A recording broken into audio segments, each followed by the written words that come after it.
Presiden Prabowo Subianto menyampaikan duka mendalam atas wafatnya mantan Menteri Koordinator Bidang Ekonomi, Keuangan, dan Industri Kwik Kian Gi. Ya, menurut Prabowo, Indonesia telah kehilangan salah satu putra terbaik.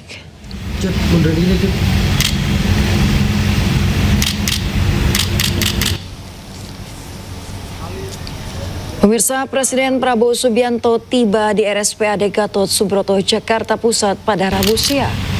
Kedatangan Prabowo untuk memberi penghormatan terakhir kepada ekonomi senior Kwik Kian Gi. Kedatangan Prabowo langsung disambut oleh keluarga almarhum Kwik Kian Gi. Prabowo mengisi buku tamu, kemudian menuju tempat persemayaman jenazah untuk memberikan penghormatan pada Kwik Kian Gi. Usai memberi penghormatan, Presiden berbincang dengan keluarga Kwik Kian Gi dan duduk dalam satu meja di dalam ruang duka RSPAD Gatot Subroto, Jakarta. Saya datang hanya untuk menghormati bela sungkawa ya Pak Kwik, seorang tokoh bangsa yang sangat berjasa. Pemikiran beliau sangat mempertahankan ekonomi Pancasila, ekonomi Pasal 33, beliau seorang tokoh yang luar biasa. Saya merasa dekat sama beliau. Beliau banyak kasih nasihat ke saya. Bahkan beberapa hari yang lalu pun mengirim WA ya, memberi saran-saran. Beliau masih terus memberi WA. Saya kira itu yang bisa saya sampaikan ya, kita Indonesia kehilangan putra terbaik. Terima kasih. Ya, terima kasih. Ya. Pemirsa, seorang pria tewas bersimbah darah di sebuah arena sabung ayam di Denpasar, Bali. Korban diserang oleh ayam aduan berpisau taji yang mengamuk.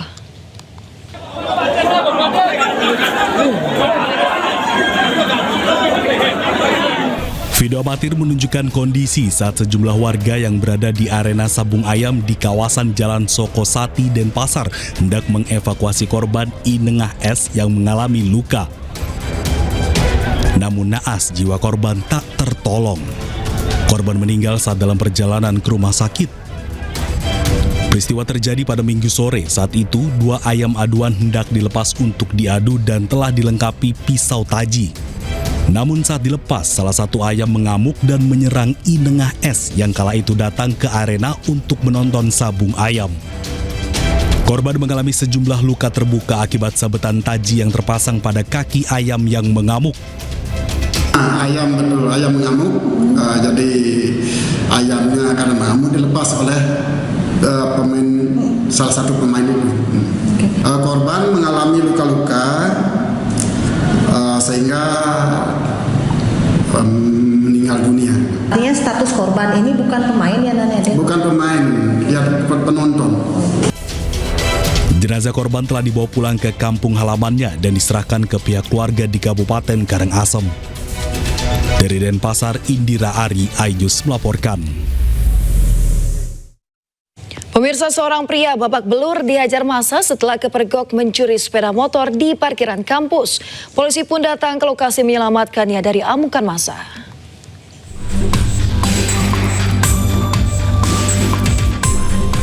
Seorang pria babak belur dihajar massa karena kedapatan hendak mencuri sepeda motor di parkiran kampus Al-Maksum, Kota Stabat, Kabupaten Langkat, Sumatera Utara. Massa tersulut emosi karena geram dengan ulah pelaku. Beruntung petugas kepolisian dari Polsek Stabat langsung mengamankan pelaku ke pos satpam. Sebelumnya, pelaku kepergok warga saat mencuri sepeda motor di parkiran masjid. Melihat temannya tertangkap, 2 rekan pelaku yang menunggu di sepeda motor langsung kabur. Kawannya minta kiriman kunci yang lebih kecil. Saya diantar lagi, jumpa sama istri saya. Saya melapor ke saya kejar.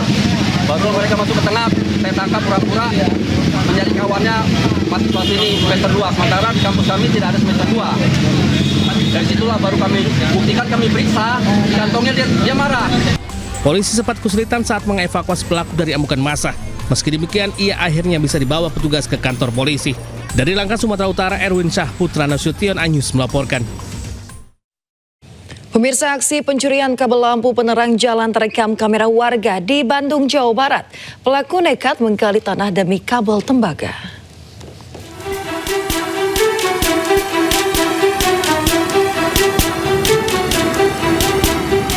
Pelaku pencurian kabel tembaga terekam video amatir warga di Jalan Riau, Kota Bandung, Jawa Barat. Pelaku membongkar dan menggali tanah di sekitar tiang lampu menggunakan linggis demi mengambil kabel tembaga. Tidak hanya itu, pelaku juga turut menggasak komponen sehingga sejumlah lampu penerangan jalan mati. Menanggapi aksi pencurian ini, Dishub Kota Bandung, Panji Karismadi mengungkapkan pelayanan pemeliharaan PJU terus diintensifkan, baik melalui patroli rutin maupun kanal pelaporan dari masyarakat. Hingga kini, Kota Bandung memiliki sekitar 40.000 titik PJU yang dipelihara setiap hari oleh petugas Dishub. Meski dijaga selama 24 jam, terkadang masih kecolongan dengan ulah orang-orang yang tidak bertanggung jawab. Dari Bandung, Jawa Barat, Billy Maulana Fikran melaporkan. Pemirsa, viral ASN yang juga konten kreator dipalak 3 preman. Ketiga pelaku sudah diciduk polisi pemirsa, tapi mereka membantah memeras korban. Kalau misalnya kalian minta uang rokok, kalian paham. Kami tidak minta bang, jujur aja bang. Kalian minta 2.000 per mobil tadi. Kita langsung 2.000 kalau saya ngomong. Seorang ASN sekaligus konten kreator asal Ketapang, Kalimantan Barat emosi saat mobilnya diadang dan diminta uang 200.000 oleh 3 pria diduga preman. Karena kayak begini, negara ini kayak gini Pak Prabowo. Beginilah negara ini. Hah? Peristiwa itu terjadi di Pelabuhan Panglima Utar Kumai, Kota Waringin Barat, Kalimantan Tengah saat ASN sedang menjemput keluarganya. Video dugaan pemerakan ini viral di media sosial hingga polisi menciduk ketiga pelaku. Para pelaku selanjutnya membuat video klarifikasi namun tetap membantah memeras korban. Tentang video viral kemarin yang kita bertiga ini, tentang yang dituduh di teks video kita ini ada katanya dibilang kalau tidak mau dilaksir dia harus bayar 200.000. Itu tidak benar sama sekali. Tidak benar sama sekali itu. Dan kita cuma mau minta bagi karena penumpangnya lebih pakai travel kita di Kumai. Mereka soalnya Melihat video klarifikasi itu, korban pun tak terima disebut sopir travel. Korban pun meminta polisi tegas menindak para pelaku. Kami menjemput keluarga kami di sana.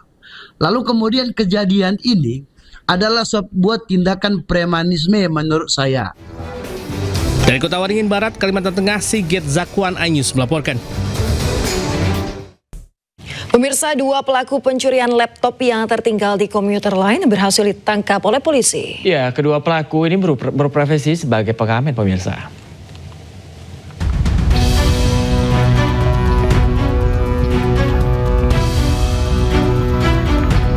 Inilah rekam kamera pengawas saat kedua pencuri laptop masuk ke dalam komuter lain yang sedang keadaan kosong di stasiun Duri Tambora, Jakarta Barat. Salah satu pelaku kemudian melihat sebuah tas berisi laptop yang diduga tertinggal pemiliknya di tempat penyimpangan barang. Bukannya mengembalikan laptop, pelaku justru menjualnya di pusat perbelanjaan di Jakarta Pusat senilai Rp750.000.